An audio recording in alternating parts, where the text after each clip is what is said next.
Perdón, Alejandro, por este tiempo, pero bueno, así de apasionante es la Argentina, y así de dramática, y así de compleja, y también de penosa en muchos aspectos. ¿Vos tenés temor de que esto no termine en buen puerto? A ver, yo tengo muchos temores. En la Argentina actual lo que más provoca son temores. Mencionaría algunos.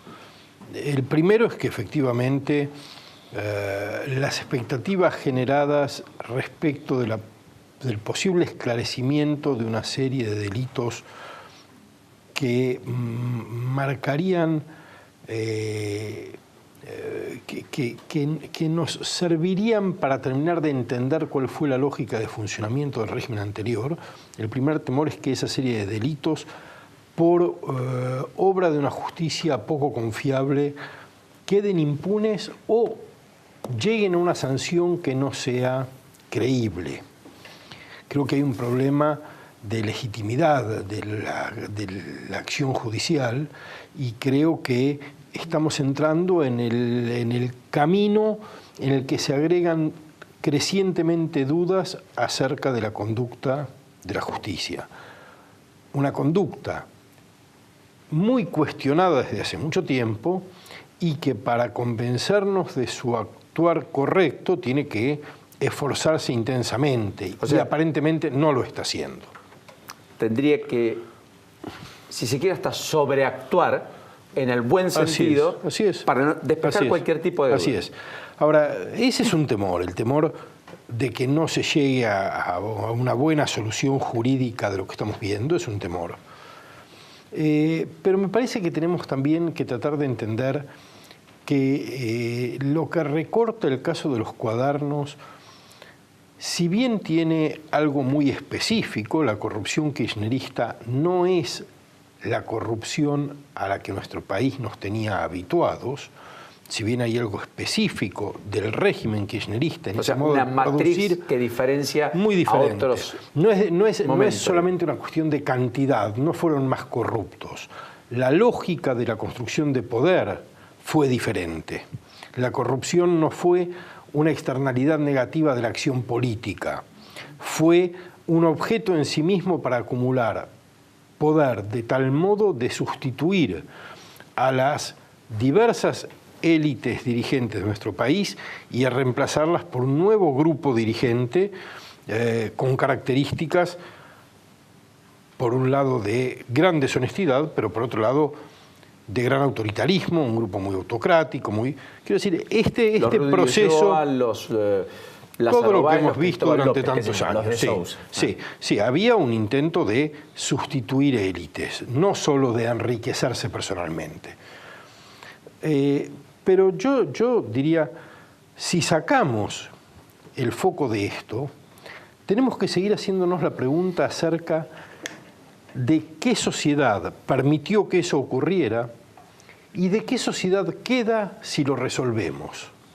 Seamos benévolos y supongamos que jurídicamente lo vamos a resolver. Pero, ¿qué hay de la sociedad que permitió que eso ocurriera que pervive en la sociedad de la que seremos contemporáneos una vez que haya terminado? Y me parece que esas son las preguntas que no estamos formulando, porque entiendo que hay un atractivo en lo que estamos viendo, que hay mucho enojo por lo que vemos. Porque la más incómoda, perdón, porque... Pero, efectivamente, creo que si no nos preguntamos qué tipo de sociedad permitió que eso ocurriera y qué tipo de sociedad queda después de esto, no vamos a haber avanzado demasiado. Y yo creo que hay dos grandes dimensiones de esta pregunta que no estamos formulando, y son ¿qué democracia tenemos y qué capitalismo tenemos? Que son las dos grandes instituciones que regulan la vida en común en una sociedad occidental contemporánea como la nuestra. Un régimen que articula lo político, la democracia, a través de las disposiciones emanadas de un aparato estatal, disposiciones jurídicas, pero no solo jurídicas, sino conductuales, de derechos, de etcétera. ¿Qué tipo de democracia tenemos y qué tipo de capitalismo tenemos? Y creo que tenemos una pésima democracia y un pésimo capitalismo, y que vamos a seguir teniendo una pésima democracia y un pésimo capitalismo si resolvemos el asunto de las coimas del kirchnerismo o si no lo resolvemos.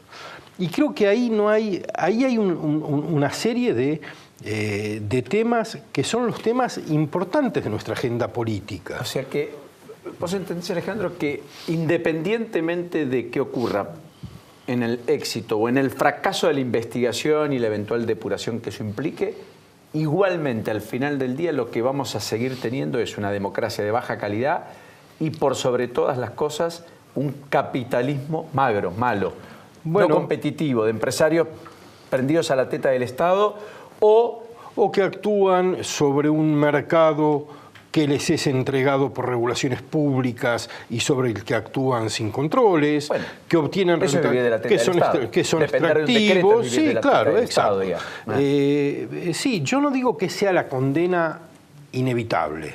Lo que digo es una posibilidad muy cierta. Y los antecedentes de otros contextos muestran que es la posibilidad más cierta. Si uno toma Italia, el Mani Puliti provocó Berlusconi primero y el Movimiento 5 Estrellas y la Liga del Norte después. En Brasil, el Lava Jato hasta ahora lo que provocó es la destrucción de políticos, de un sistema político que podía hablar de los problemas del país y colocó en su lugar a un bandolero neofascista que amenaza sistemáticamente todo tipo de convivencia.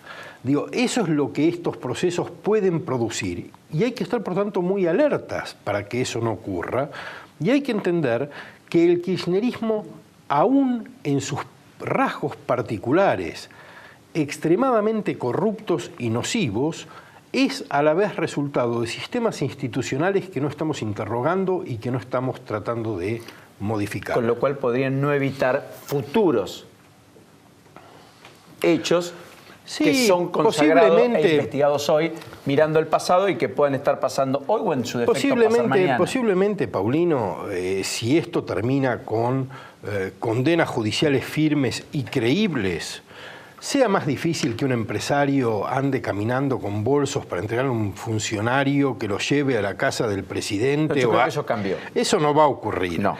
Pero eso es la anomalía.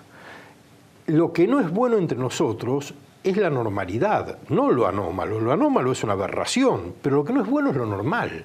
Lo normal es esto que decimos, una democracia con 30% de excluidos no es una democracia. La democracia supone condiciones de dignidad para todos aquellos que son ciudadanos. Para una ciudadanía integral. Bueno, esto no. Entonces, que interpele, y que interrogue, que se involucre. Una democracia que no es capaz de producir condiciones en las cuales la posibilidad del futuro de las generaciones futuras, de las generaciones próximas, sea mejor que las de las generaciones pasadas, es una democracia pobre. Y todos nuestros bienes públicos, que son los que contribuyen a que ese futuro sea mejor, todos nuestros bienes públicos no hacen más que degradarse.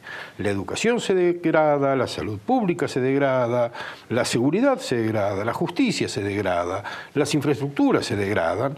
Es decir, nuestra democracia no está proveyendo nada bueno a una ciudadanía que ya está muy deteriorada. Muy importante, y nuestro capitalismo no está produciendo prosperidad. Es un capitalismo extractivo, es un capitalismo que toma rentas, no que crea riqueza. Entonces, si no cambiamos el modo de funcionamiento de la democracia y el modo de funcionamiento del capitalismo, vamos a haber solucionado la aberración kirchnerista, con suerte, y vamos a retornar a una normalidad muy desasosegante. Muy importante lo que planteas, como siempre. No quiero despedirte sin antes pedirte una reflexión sobre lo que está pasando con las universidades.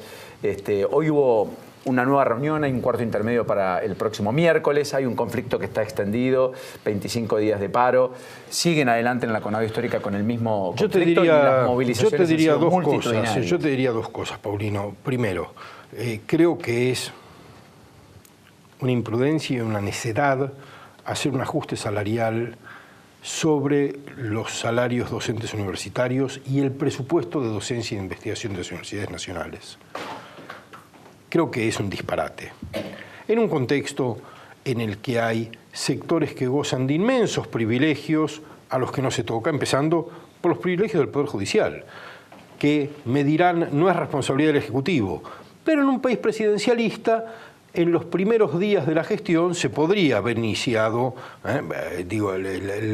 lo que no pagan los jueces de impuesto a las ganancias en Argentina es una enormidad que se mide en miles de millones de pesos por año.